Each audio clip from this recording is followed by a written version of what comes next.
Alhamdulillah Mas Sentot karo Mas Gandos wis rawuh ana kene. Ya alhamdulillah Pak Dalang luar biasa. Kula matur sembah nuwun nembe sepindah iki nggih pagi kali panjenengan. Nggih, wis pindah. Daerah tetepangan nami kula Sentot, Pak. Oh, asmane Pak Sentot. Nggih, nika mengko werdi kok. Werdine apa artine, Mas? Sentot sen ki seneng tok ki dicetok. Nyuk. Masa ora percaya to modelmu ki kok ya sen ki seneng tok ki dicetok dadane ngerti wong wedok ki ngerti kula niku gemes. Tak kira seneng iku sen ki seneng tok ki biasa kenceng neok. Ya olahraga. Lah niki Mas Gandes, Pak. Mas Gandes nggih. Dan niku cutek dus niku telek dadi Gandes niku cutek telek. Kowe iki kok mbok salah dhisik sing genah. Lah iso to. Aku malane apa? Cutek telek. Oh, kecelik. Kok kecelik kon sewu kula kene mriko menambah mriki dilokne penonton. Piye, Mas? Iki pelawake sing cilik kaya Kian Santang. Kaya ganteng-ganteng kok. Lah ngene kira kowe nek sing siji ngelokke kaya Kian Santang ki sijine ngelokke beda, Mas. Piye? Kalau sing siji awake cilik cangkeme dhuwur kowe dene kaya kethek jare ngono. Lah kethek kowe gorila. Kaya lemune. Kula aturke salam nggih. Nggih, monggo. Assalamualaikum warahmatullahi wabarakatuh. Alhamdulillah. Lah iya sakmene akeh kok wong kabeh kok. Lah masa yo ana liyane wong yo iki wong kabeh to Mas kok yo. Maksud iki wis dewasa kabeh ngono lho Mas. Lho iya alhamdulillah niki adicaranipun legenonan. Legenonan Mas Sentot. Legenonan nek daerah kula menika sedekah bumi utawi merti dusun. Leres. Ngaten iki termasuk rasa sukre warga masyarakat tambak rata. Tambak rata. Iwo nek ra wong ikhlas ora wong sedekah ra mungkin iso nanggap ngeten iki Mas. Masa lho niki sedekah rasa lagi ngoten to Pak. Nggih leres. Oh, duit nek diwujudno duit iki sak pirang-pirang ning nyatane dinggo nyenengke tiyang akeh tepuk tangan buat warga masyarakat tambak rata. Iki oleh urunan nganti 9 sasi. Ero aku iki urung kabar kurang 10 dina kas lahir. Kok kira wong bayi kok piye? Aku yo gumun urunan 9 sasi bot-bote dhuwit 2000. Dhuwit 2000 dikempalke niku dados iso nekakno dagelan kaya Magicom. Luar biasa. Terus ora buacok lho. Lah iki ada apa? Ada sego. Lah iki ada sego lah Magicom. Lah terus supe ning ndi? Lah iki bisa. Kok songo ngawur lho. Kowe iki kudune matur nuwun. Napa? Lho. Awak dhewe iso tekan kene kudune matur nuwun kalian warga masyarakat tambak rata. Nggih, matur sembah nuwun Pak Piantun mriki gerah. Luar biasa, Mas. Saestu ramah. Panitiane sigap sekali. Leres. Kula nembe dugi langsung dipapak. Wah, dilenggahke wonten griya niku diparingi kopi. Daharan komplit. Wah, ibu-ibuke nggih ngoten subuhan apa diparing Mas. Betul, Mas. Terus ana wong ngemiki aku yo ditawani. Sik. Ojo macem-macem lho iki semasa enek wong ngemiki terus ditawak-tawakne. Tawani kongkon mampir pinarak. Oh tak kira silaturahmi. Tak kira nek ditawani nik kok yo. Ngeten luar biasa panitia. Luar biasa panitiane sigap sekali, Mas. Sangat cepat dan cekatan. Ngatasé monggo sampai dukungan gitu. Betul, niki RT-ne namung kalih lho, Pak. Luar biasa. Niki sing dadi RT Pak Darmoyo kalian Pak Edi. Niki saged nglempake tiyang kathah. RW-ne Pak Tiono kula apal. Dukun pijet mriki Mbah Salamah kula apal. Beneran Mas. Wah, aku nek daerah kene wis kulino Mas. Mbah Salamah bojone Mbah Suroso. Iku kali kula nggih pun raket, Pak. Pun raket. Alhamdulillah raket kene iki kok. Lah iki iso gedhe nek mergo dipijeti Mbah Salamah. Kok iso pijeti kok iso dadi gedhe piye to kok yo? Niki acarane sedekah bumi Mas utawi legenonan. Nggih. Pandungane kanggo warga masyarakat muga-muga pinaringan rejeki ingkang kathah menawa Mas. Amin. Mugi-mugi ndongakno nggih ngono ki ya kurang seru. Lah ndongane nggih apa? Nggih lagu lho, manut sing lagi viral ning TikTok. Bapakku NU Ibu Muhammadiyah. Bapakku NU, ibu muslimat, kang masku Ansor, Mbak Yufataya, melu NU pancen nikmat, kalor ngidul gawa berkah. Melu NU pancen nikmat, kalor ngidul gawa berkah. Kulino liwat atok kok Apik pokoke jan kaya santri pokoke. Lah niku nggih santri, Pak. Santri apa? Siji riyen pun disekolahke penerbangan kali bapak. Silap. Kok pilot tukang abuh terbang. Tak kira aku di sekolah ini bilang kok aku ora sadar. Pilot aku kaya pesawate ambruk. Penerbangan terbang. Nek yo iso ya. Bisa Bapakku NU, ibu muslimat, kang masku Ansor, Mbak Yufataya, melu pancen nikmat, kalor ngidul gawa berkah.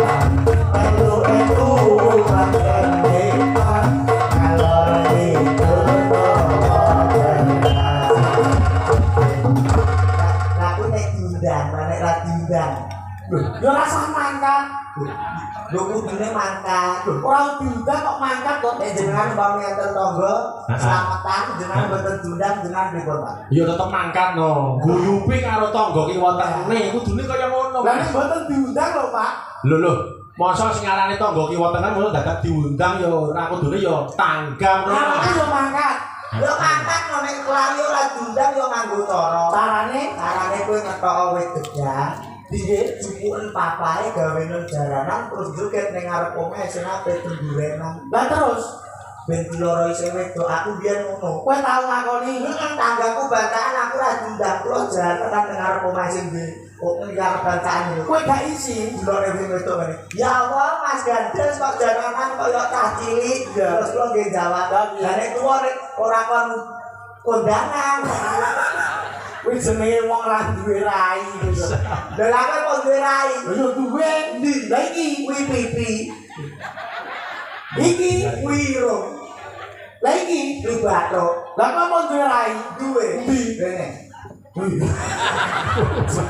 Sumpah itu nih nata boto ning pinggir sumur sak tambah rata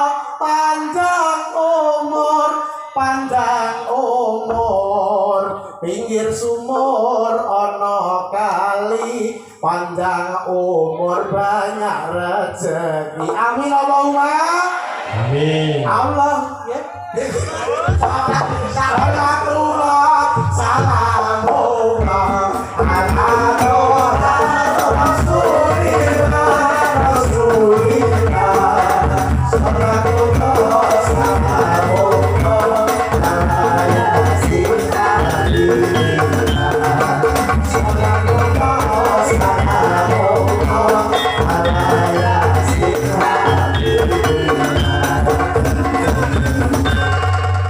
Yo gantian kowe. Aku ya. Iso no kok yo. Tuku klopo nggo gawe dawet sak tambah rata padha slamet dawete dicampur beras uripe slamet kabeh seger waras Amin Allahumma.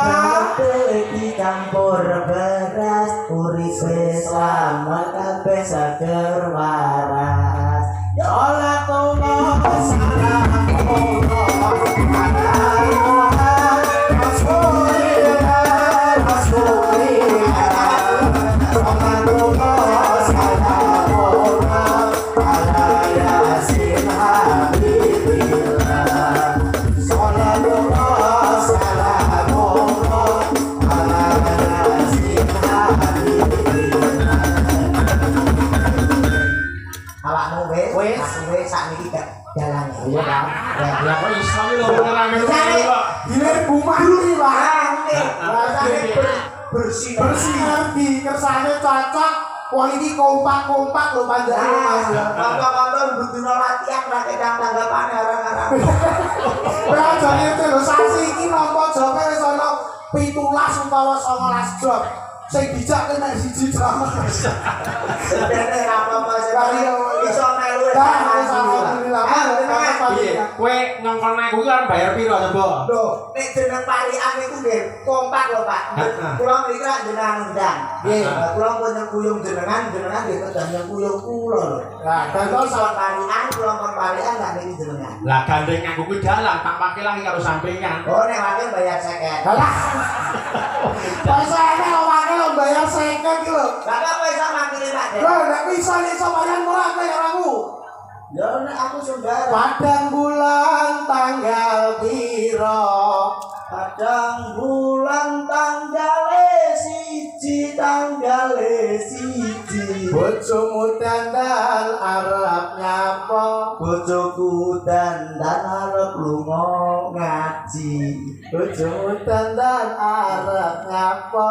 Bojoku dandan arep lunga ngaji. Padang bulan tanggal piro? Padang bulan tanggale loro. Bojomu dandan arep lah apa? Dandan arep numpak kebun. Padang bulan tanggal piro? Padang bulan tanggale telu. Bojomu dandan arep lah apa? Bojoku dandan arep tuku duku. Padang bulan tanggal piro? Padang bulan terus. Padang bulan tanggale 100 tanggale 1. Bojomu dandan arep lah apa? Bojoku dandan arep dipangan wedhus. Padang bulan tanggal piro? Bulan tanggale 50. Bojomu dandan arep lah apa? Bojoku dandan arep tuku roket. Padang bulan tanggal piro? Padang bulan tanggal 1 juta. Bojomu dandan arep lah apa? Bojoku dandan arep sak. Padang bulan ngono ora iso. Lah kowe bari takon Iso, Bang. pitik lurik ngendhok ping pira? Pitik pulurik wis ora ngendhok. Wis ora ngendhok. Ya maaf. Wong pitik ku lanang ngendhok. Kebo pure kena Sing kebo kok urek iki lho. Kebo ya ora enak sing urek. Lah kudune iki. Yo bojo. Ora bojo. Oh bojomu kebo. Bojomu murah kok kebo, bojomu ki piye ta Mas Odo? Kebomu brek kena apa? Lah aku ora duwe kebo. Aku ora duwe kebo sapi yang tak dol. Kok duwe kebo iki lho. Benak nggih. Lah kok kesu lho modele Mas. Piye? Kowe kedah matur nuwun kali panjenengan Bapak Aditya. Atau sembah nuwun Komunitas dalang. Wah, niki nek tanpa panjenengan Bapak Aditya, niki pagelaran mboten saged kompak lho, Pak. Lah kok iso? Lho, dalang ki angel. Dalang ki sikile obah nyuwara lho, apa-apa diayahi lho, Mas. Tangane obah, sikile obah. Lah nek main dalang perkara tangan obah sikil obah mbok kira tukang bengkok kuwi ora pola. Lho, nek gak nyuwara to Mas dalang. Lah mbok kira sinden iki bisu. Kowe iki aja ngono lho, Mas. Dalang kok angel-angel nek. Lho, dalang ki angel lho, Pak. Angel lho dalang kuwi rumah Sekolahe lho suwe, Pak. Oh. Angel suwe iya. Lah sampeyan ora angel kok dibudali. Piye? Kowe iki ora ngono, ora angger wong iso dalang, Mas. Lah nek kabeh wong iso dalang ya ora kira nanggap iki. Kowe yo lurahe dhewe wis dalang. Aja merendahkan sebagai dalang. Dalang kuwi nek diibaratke wong salat, kae ngono imam panggone ning ngarep dhewe. Nggih to, Pak. Iya no pemimpin dalam suatu pagelaran wayang kuwi yo dalang, Mas. Nah, sing ngarep dhewe kae imam nek salat, Mas. Mosok Lho, yo mesti awakmu tau salat jenazah? Tahu ora? tahu. Lah iya, kan sing arep dhewe kok imam. Ayo, Lah iya kok ora imam napa? yo sono tai wong to modelmu. Pak dalang kuwi nek diibaratke kendaraan kae ngono sopir kae mesti manggone ning ngarep. mengendalikan suatu kendaraan panggone mesti ning ngarep. Dadi nek sopir ning ngarep. Ning ngarep. Lah sopir becak kok ning mburi. Jan wangel ora kok iki kok iso. Masa angel Pak dapat. Yo angel pancen. Angel Mas. Tapi dengan saged. Yo iso no. Ora iso ya berarti ora angel. Angel iki nek ora iso. Lho, mergone iso kuwi mulo diudi, Mas. Lah, mergo sinau. Mergo sinau. Lah nek kowe iso dalang kok iso ndajal kowe lho. Dalang wayang golek iki repot. Oh, wayang golek luwih angel lho iki malah. Timbangane dalang wayang kulit iki luwih angel. Dalang wayang iso golek. angele gondi. Lah iki Yo mergone angel. abot lho Mas. Wayang golek luwih angel. Mas, kae meneh Lho, iki dikangani kembaranmu iki lho. lho. Persis ta. Tangannya kayak ngepek. Mau saya Mas. Ambil sekedar. Iki nek karo kowe kan yo padha. Ibaratnya nek tak dalek karepmu iki kan kaya maca lho Mas. Kaya duwe. Lho iki digawe iki mergo kowe rene Mas. Kaya lu saya Pak Dalang terus suwun. Balik. Surat jenenge dagelan Turki ngene iki Pak Dalang. Bahasa Turki. Turunan kirek. Sami iki ning luar negeri. Iki niku dagelan saking Pakistan. Luar negeri kono. Bapak iblis mbok setan. Astagfirullah. Lho kedua iso istiqamah. Masa ngarane aku gendruwo kok yo. Menghibur masyarakat. Nah, iki awak dhewe teko kene iki kon menghibur dari guyune wong di Tambak Rata gawe senenge tiyang Tambak Rata lagi Lah wong guyu ki yo kudu ana sebabe to Pak. Lah nek guyu ora ana sebabe kaya dikira edan. Ya wis keton nek jeneng wong guyu kae mesti mergo duwe lambe. Nek duwe lambe Mesti iso guyu. lah sumur kan duwe lambe ora guyu. Mergo ora duwe untu. Iso guyu. Agraji nek guyu ora guyu. Graji kae ora iso guyu mergo gak duwe kuping, ora iso ngrungokno kahanan, mula gak iso guyu. Nek duwe kuping Mesti iso guyu. nah wajane nek kuping iki. Ayo. Wajane nek kuping ora tukon nggih kure waktu guyu. Kae wajan ora iso guyu mergo gak iso ngingeti ora duwe mata. Nek duwe motor Iso guyu. masa Mesti tenang. Udun iki duwe motor ora guyu. Seto, udun kok duwe mata? Duwe. Wingi aku ning pasar golek kacamata udun ora enek. Kok mata kok duwe udun? Udun kok duwe mata? Nek banyak Ora alas pacaran, pacaran primbanya lho cacah lho. lucu-lucu. Lah iya, udun kae ra duwe mata Mas kok. Pengambil panjenengan di kota. Karena buatan yang udun niku buatan gagal motor. Yo duwe to yo. Duwe Mas. Udun ra duwe mata. Baru kacamata kae enek kacamata udun kok. Tapi ora bener ya. Layak mana dikudek iki loro udun tak pelototi matane aku diseneni bapak. Lho, mata sing ndi? Lho motor iki lho. Lho, matane udun Mas. Dari rantai motor. Sok padang ya iki. Lho iki kali niki rada sere, Pak. Apa itu betul kowe jegali kene kowe. Wah, ini kali mriki jane niki tesih keluarga, Pak. Oh, nggih to. Niki kali kula tesih sederek, niki Sederek. Pak Adi kali kula. Oh, ngaten. Riyen bapak niku dados camat, Pak. Heeh. Terus kali ibu niku gadah putra kula. Ngaten. Lah jelalah bapak mun dados camat niku seneng wong wedok liya, Pak. Oh, nggih. Ibu niku ngantos gendeng, Pak niku. Edan terus frustasi tekan pasar, terus tekan ngendi-ngendi. Lah alhamdulillah ki petuk wong edan lanang. Heeh. Lah terus meteng dadi niki. Masa lho. Loh, kowe kira ngerti ceritane iki bapak ki mbiyen wah jane wong poligas. Ibu pas edan ning pasar kuwi ketemu wong Ketemu wong edan lanang, lagi di berbuat yang tidak senonoh, hamil, terus lahir kowe. ora apa-apa. Lho ora apa-apa. Edan saiki yo pinter. Lho, wong edan kok pinter piye? Danyon sewu aku petuk wong edan telu tak bedheki iso kabeh. Wong edan telu mbok bedheki. Iso jawab kabeh. Dadi wong edan iki dijejer koyo ngene iki, dijejer. Iki ora wong edan, iki waras kabeh. Iki aku cerita tak Kowe tau pengalamanmu nglumpukne wong edan telu. tak lombane tak nai pertanyaan iso jawab. Iso jawab. Wong edan nomor 1 tak takoni, kewan-kewan apa sing sikile loro iso kluruk? Lah jawab Jawab. Pitik. Karo pitik. Kamu kok edan. Kamu edan. Iso jawab. Iso jawab. Sing nomor loro ya Sing nomor loro takoni. kok takoni. Kewan apa sing sikile papat duwe sumu? Pokoke ngoten. Sapi.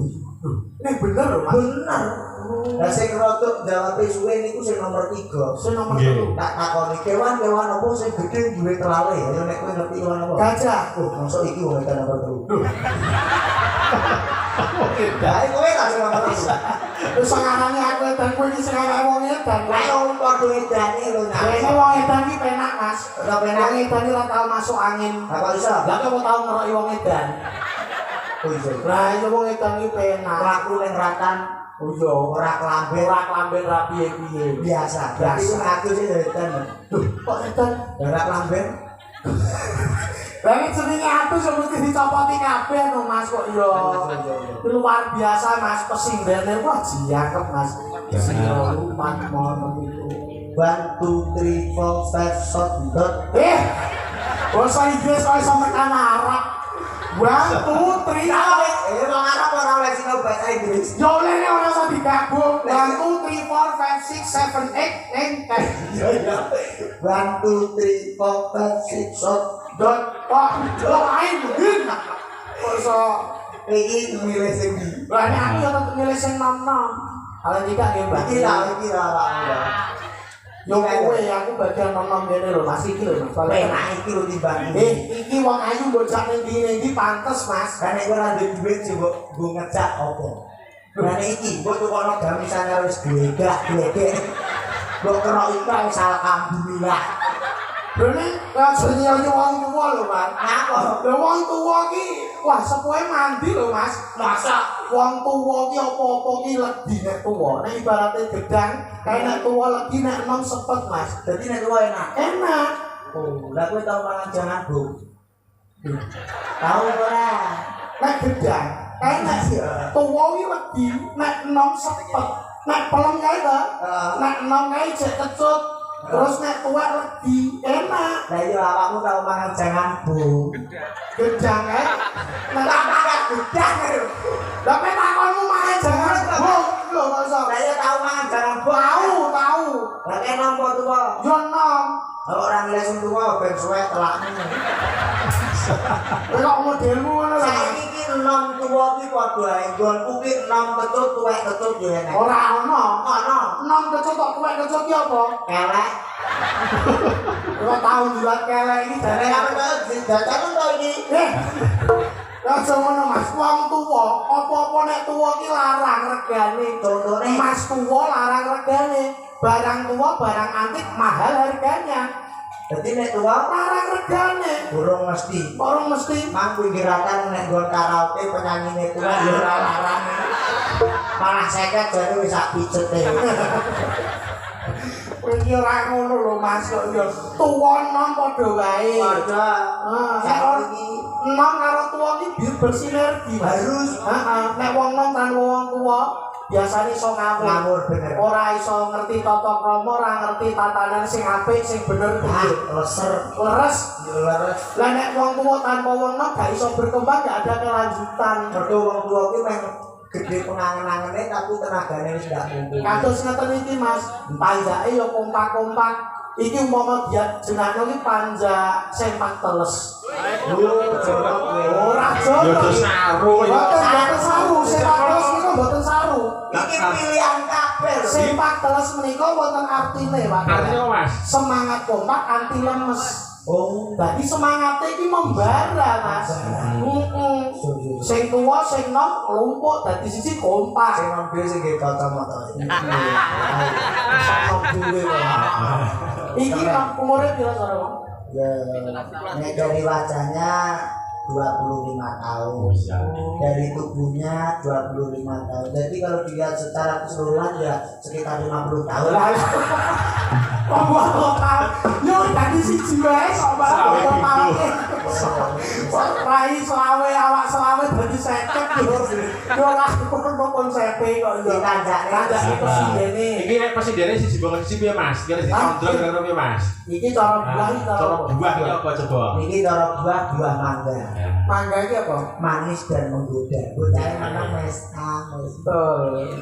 Kayak bojoku kayak gitu. Kayak bojomu gendeng kok iso. Kayak dan kuwi miter-miter tekan ngendi-ngendi yo yo. Masa lu kan? Doedan. Buka pokok. Cikas. Bocah tanah cikas lho. Iki mangga, manis dan menggoda. Iki Mas, Niki yo semangat bikin kangen. Iya, cocok bentuke Semangat. terus lagi belajar ngene apa di taman Lagi atas. Nih. semangat apa kan? Lah ya Pak Lurah. Ini Pak Lurah semangat semua. Ini Mas iki. Iki apa iki? Berapa cara Iki buah? rodok dewasa cara buah melon. Melon iki apa? Melon ini memel dan suka melon. Lah. Iwas Oh, ini lho, apa? Orang melon kuwi mesti memel dan suka telon lah. Aku pengen muni ngono gak wani. Memel dan suka melon. Aku muni kelon gak kan. Tak paling ya. Gak kan dibagi, gak kan kelon nggih. Gak kan. Kok malah bolak-balik kalau ini kok iya. Ini mana ini rambutan Ramah lembut bikin gregetan. dipangan sore ya enak Dipangan. iya seger ya Pak. Kayaknya orang di beno rambut. Iya.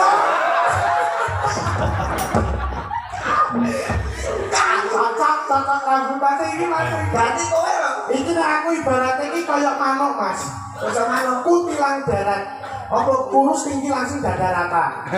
Kutilang darat. Dan ini Kutilang dapur. Kurus tinggi langsung dada siap tempur. dan ini dhewe. Ini kaya mantan GL Pro. Kok iso? Gencok langsung protol. Ojo sia-sia. Iki para buah gedang ijo. Saya kalau malah kedarani gedang ijo. Jobone atos, jerone mblenyek. Kok malah nemen kowe wong aku GL Pro. Ini lho maksudnya iki Masa jobone jobone atos. atas kok jerone blenyek. Semangate iki sik kaya bocah enom. Oh. Tenagane sik kuat. Sing atine lemah dan lembut. Jiwa ngomongnya ada. Perlu sinden iki nek wis ning pinggir ngene iki aja mbok sia-sia. Kenapa Mas? Iki sinden pedanyangan malati. Kok malati? Bahaya. Pedanyangan. Kok perdandangan yo? Juga no pinggir ben sing nom ora di daya penonton. Ah, padune kok ate omong iki gawe buta. Masamu go deret-deret wong iki. Tanggane tunggal bokas tunggal. Nggih, dialog tunggal. Sing Nggih. Mas, sing Mas. Biasanya pun wonten pamundutan lagu. Nika wonten ing resaken saking gunung. Ya. Nah, saking panjenenganipun bapak-bapak sing nggodhog wetan niki. Nggih, cocok kopi. Kopine jan enak ya Mas. Saking gunung, nggih. Nggih. Biasanya pun wonten mesin saking Boyolali. Oh, saking Boyolali. Biasa. Monggo. Monggo Mbak Leni. Ya, dipapak nganggo Sekarsari, Cak. Mbak Leni supados jumeneng. Ya. Monggo pun papak, Cak. Yo.